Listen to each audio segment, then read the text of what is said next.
Hi. Hello, Olivia. Been a while. Since way before my police investigation. And before my arrest. 2 big mistakes. You think? I never believed that you were the stalker. It's funny, I missed that message. That's because I was so busy, consumed with my own messed up life, I didn't have time to think about anything else. I'm sorry. By the way, that messed up life, it does not include stalking Reva. I didn't think so. For what it's worth, I didn't think you were any guiltier than I was. Not.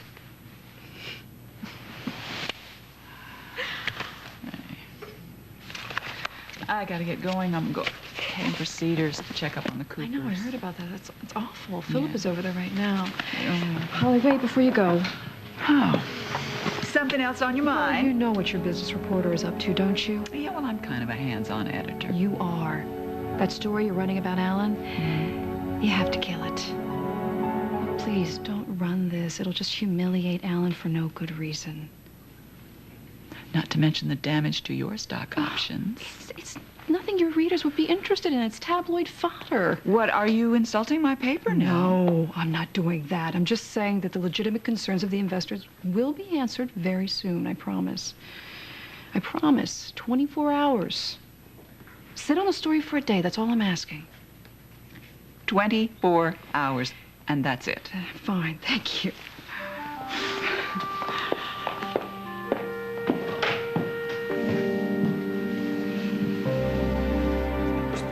Volunteered to intercede with the district attorney on your behalf? Yeah, apparently she found some evidence that proves that it was Alan who was stalking Reva, not me, and she's willing to go to Doris Wolfe with it.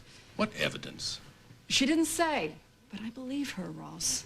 Olivia, how can you say that? You were part of the Spaulding family long enough to know how they operate. They always protect their own. But that's what she thinks she's doing by coming forward, protecting her family and her company. By going out of her way to send her brother to prison? I'm sure it's more complicated than it sounds, but I'm sure she has her reasons, too. Yeah, I'm sure she does, and I can tell you what they are. Now, Alex and Doris want us to tip our hand at this meeting, and that will give them enough ammunition to sink us when it comes to trial. No, I don't believe that. I believe that if we follow her suggestion, there won't be a trial.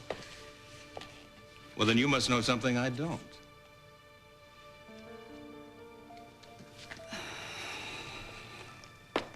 All right.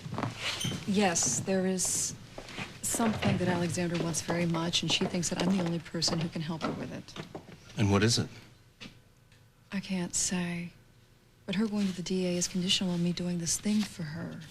Maybe that's what she wants you to believe. I mean, what if this is a setup, and we get into this meeting with Alex and Doris, and we show our hand, which we'll be obliged to do, and then Alexandra suddenly forgets this so-called evidence of hers. Wait a minute, well, back up. What do you mean we would be obliged to show our hand? Well, the district attorney will want full disclosure from both sides, and if we get into that and Alex doesn't cooperate, we're at a disadvantage. No, not necessarily. We have evidence that implicates Alan.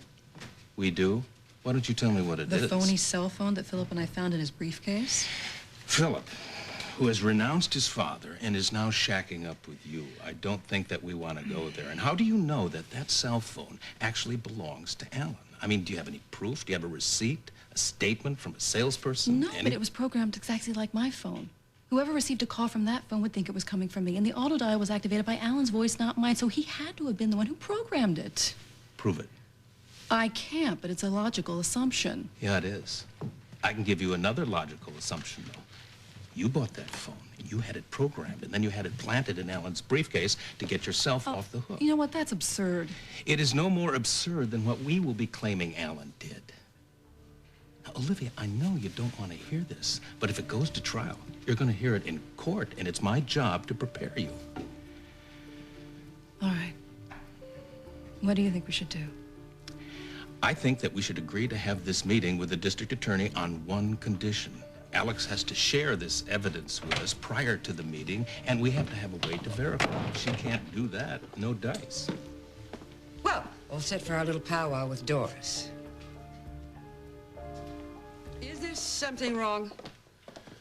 I don't think so. Olivia just told me of your offer, and we respectfully reject it. Oh, Oh, well, may I ask why? Well, you claim that you have evidence that exonerates Olivia and implicates Alan. Oh, Ross, please, there is evidence. I mean, you know, just Alan's behavior in the last few days is enough. I mean, multiple people have witnessed that. Well, that in and of itself, that proves nothing. Alex, we've known each other a long, long time. Let's not do this. Now, don't stall. Just tell us what you have. Sorry. I'm sorry. I have to take this. That's okay. Be right back.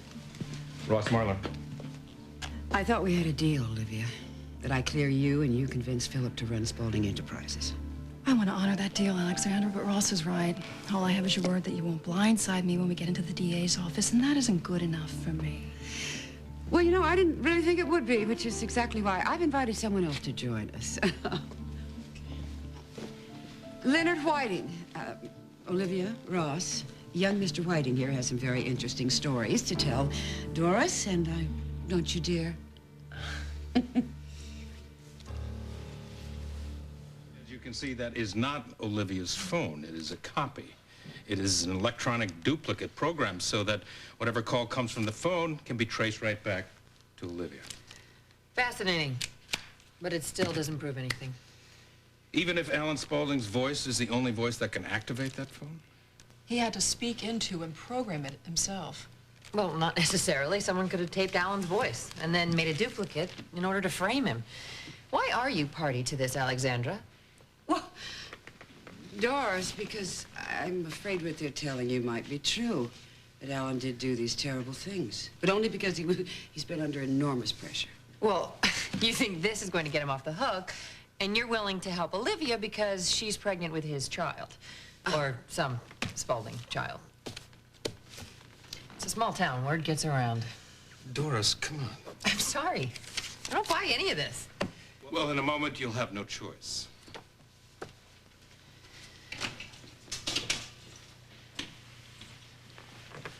Who is this? Why don't you tell Ms. Wolfe your name? My name is Leonard Whiting. I work at Spaulding Enterprises in IT. And Leonard, you have no reason to think you were doing anything wrong. And I'm sure Miss Wolfe will understand once you explain things to her.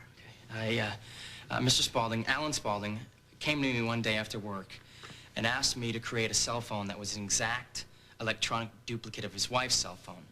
He said it was for some practical joke he wanted to play on her. So I said, sure, okay, you know, he's the boss. I set up the phone for him, and we programmed the auto dial to respond to his voice.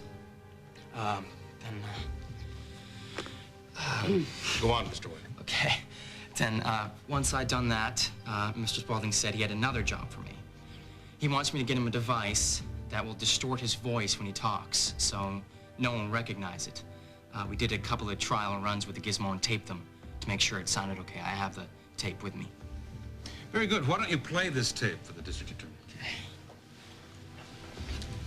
Okay. I had no idea how Mr. Spaulding was going to use this. Leonard, it's all right. Okay. It's queued up. This is what Mr. Spaulding actually said. I'm watching you, Reva. This is how it sounded after we routed it through the filter. I'm watching you, Reva.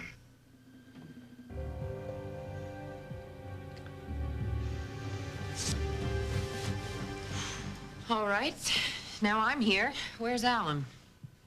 Doris, you and I had an agreement in your office that you'd be lenient with my brother. And I will be, if he is truly as sick as you say he is.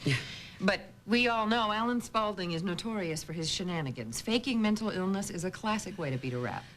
Did I hear someone call my name? Well, Olivia. Doris, Ross. Don't tell me you've changed your plea to guilty. Alan. It's about time you realized the jig was up. Mr. Spaulding, I've heard a rumor that you haven't been feeling well lately. Me? Hogwash.